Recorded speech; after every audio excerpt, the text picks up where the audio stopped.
Bismillahirrahmanirrahim. Alhamdulillah kita berjumpa lagi untuk membahas tentang bagaimana Rasulullah mencontohkan tentang kaifiat turun untuk sujud atau burukul ba'ir.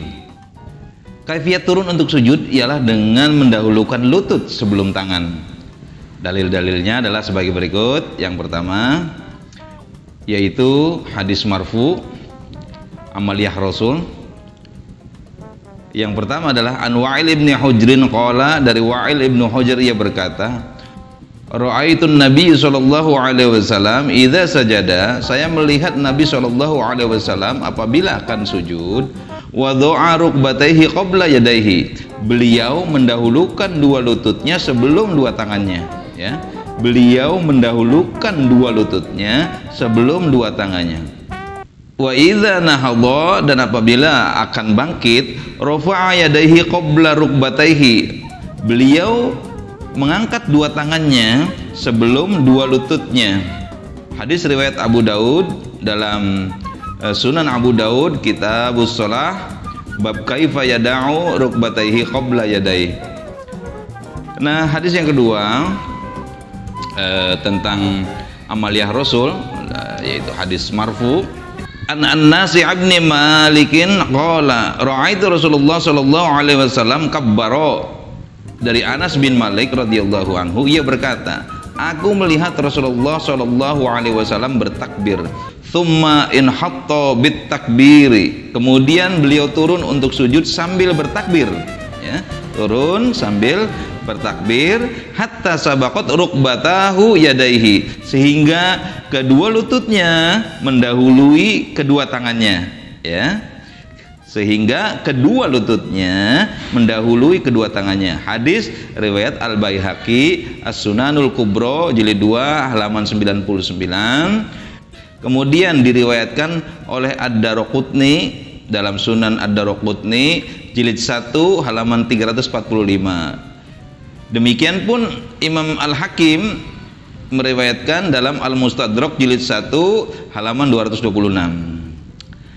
Hadis yang ketiga, ikhwati iman yang berbahagia, mari kita lihat an Abi Hurairah anin Nabi sallallahu alaihi wasallam qala, dari Abu Hurairah dari Nabi sallallahu alaihi wasallam ia bersabda, idza sajada ahadukum, apabila seseorang di antara kamu sujud, falyabda bi rukbatayhi qabla yadayhi, maka mulailah dengan kedua lututnya sebelum kedua tangannya, ya. Mulailah dengan kedua lututnya sebelum kedua tangannya. Wala yabruk burukal jamal, dan janganlah menderum seperti menderum atau turun untuk duduknya unta. Hadis riwayat Al-Baihaqi dalam Sunan Al-Kubra jilid 2 halaman 100. Juga diriwayatkan oleh Ibnu Abi Syaibah dalam Al-Musannaf jilid 1 halaman 295.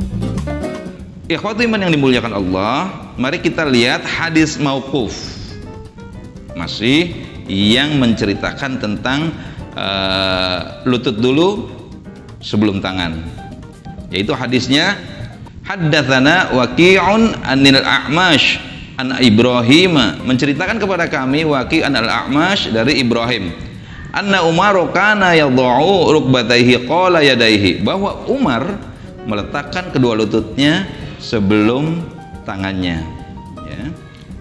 Hadis riwayat Ibnu Abi Syaibah dalam Al-Musannaf, Ibnu Abi Syaibah jilid 1 halaman 263. Nah, marilah kita geser selanjutnya pada hadis-hadis yang menyatakan mendahulukan tangan sebelum lutut. Itu hadisnya dhaif, ya. Hadis-hadisnya dhaif. Yang pertama, an Abi Hurairah qala, dari Abu Hurairah ia berkata, qala Rasulullah sallallahu alaihi wasallam, Rasulullah sallallahu alaihi wasallam telah bersabda, idza sajada ahadukum, dan apabila seseorang di antara kamu sujud, fala yabruk kama yabrukul ba'ir, dan janganlah kamu menderum seperti menderum atau turun duduknya unta. Wal yad'u yadayhi qabla rukbatayhi, tetapi hendaklah ia meletakkan kedua tangannya itu dulu daripada dua lututnya. Hadis riwayat Al-Baihaqi dalam As-Sunanul Kubra jilid 2 halaman 99 sampai dengan 100. Diriwayatkan juga oleh Imam Abu Dawud dalam Sunan Abu Dawud jilid 1 halaman 193. Demikian pun Imam Ahmad dalam Al-Musnad pada jilid 3 halaman 325. Lalu Ad-Daraqutni dalam Sunan Ad-Daraqutni jilid 1 halaman 344 dan 345. Kemudian Imam Ad-Darimi dalam Sunan Ad-Darimi juga menuliskan tentang ini pada jilid 1 halaman 303. Adalah lagi An-Nasa'i dalam Sunanul Kubra jilid 1 halaman 229. Hadis tersebut dhaif, penyebabnya adalah ada rawi yang bernama Abdul Aziz bin Ad-Darwardi. Ulama al-Jarh wa Ta'dil atau para kitab yang menulis tentang pengkritik rawi telah memberikan penilaian terhadap Ad-Darwardi, antara lain Abu Zur'ah berkata, dia itu buruk hafalan, terkadang dia menceritakan sesuatu dari hafalannya. Imam An-Nasa'i berkata bahwa Abdul Aziz Ad-Darwardi ini tidak kuat. Dan di tempat lain ia berkata tidak apa-apa dan hadisnya dari Ubaidillah bin Umar adalah mungkar. Nah, ini terdapat dalam kitab Jarh wa Ta'dil, yaitu Tahdzibul Kamal jilid 18 halaman 194. Hadis yang kedua masih yang menerangkan tentang tangan dulu baru lutut, yaitu An Abi Hurairah, dari Abi Hurairah radhiyallahu anhu, an-Nabiy sallallahu alaihi wasallam qala, bahwa Nabi SAW bersabda, ya'midu ahadukum, seseorang diantara kamu bersandar, fayabruku fi sholatihi burukal jamali, kemudian dia menderum dalam sholatnya sebagaimana menderumnya unta. Hadis riwayat At-Tirmidzi dalam Tuhfatul Ahwaz jilid 2 halaman 136 dan Abu Dawud dalam kitab Aunul Ma'bud jilid 3 halaman 51. Hadis ini juga dhaif karena diriwayatkan dari rawi Abdullah bin Nafi As-Saigh. Yang menyatakan, yang mengomentari tentang Abdullah bin Nafi As-Saigh ini adalah Abu Hatim. Abu Hatim berkata, dia tidak hafiz, dia lemah pada hafalannya. Imam Al-Bukhari berkata, pada hafalannya terdapat sesuatu. Itu dalam pernyataan Imam Al-Bukhari dalam Tahdzibul Kamal jilid 16 halaman 210. Kemudian di dalam kitab Ta'liq ala Tahdzibul Kamal, ya, Abu Zur'ah mengatakan bahwa yang namanya Abdullah bin Nafi As-Saigh itu munkarul hadis, ya. Itu dalam Ta'liq ala Tahdzibul Kamal jilid 16 210, ya, halaman 210. Sekarang mari kita lihat pernyataan Ibnu Hajar Al-Asqalani. Beliau mengatakan bahwa perawi Abdullah bin Nafi As-Saigh ini adalah lemah pada hafalannya. Nah, Ibnu Hajar menulis hal ini di kitab Taqribut Tahdzib jilid 1 halaman 318.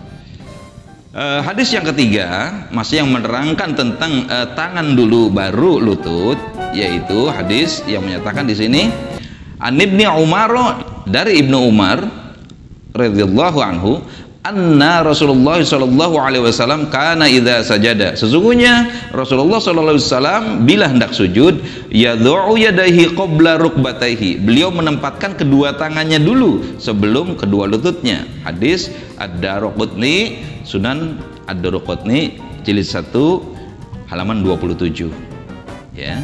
Kemudian hadis yang keempat, qala Nafi'un kana Ibnu Umar, Nafi berkata bahwa Ibnu Umar yad'u yadayhi qabla rukbatayhi, beliau menempatkan kedua tangannya dulu sebelum kedua lututnya. Hadis riwayat Ibnu Khuzaimah dalam Sahih Ibnu Khuzaimah jilid 1 halaman 318 319. Kemudian juga Imam Daraqutni dalam Ad-Daraqutni jilid 1 344. Kemudian Imam At-Tahawi dalam syarah Ma'anul Athar jilid 1 halaman 254. Kemudian di Al-Mustadrak jilid 1 226, yang di sini berarti Al-Hakim, ya, Imam Hakim. Kemudian juga Al-Baihaqi dalam As-Sunanul Kubra jilid 2 halaman 100. Nah, ikhwatiman yang dimuliakan Allah, riwayat Ibnu Umar tersebut baik yang marfu maupun yang mauquf keduanya dhaif, ya, keduanya dhaif. Hal tersebut karena pada sanad keduanya terdapat rawi yang bernama Ad-Darawardi sebagaimana yang telah dijelaskan tadi di atas, ya. Maka kesimpulannya, kaifiyat turun untuk sujud setelah i'tidal ba'da ruku, ya, setelah sami Allahu liman hamidah itu mendahulukan lutut kemudian tangan, dan ketika bangkit dari sujud yaitu mendahulukan tangan, ya, daripada lututnya, tangan dulu baru lutut. Itulah kesimpulannya. Barakallahu li wa lakum.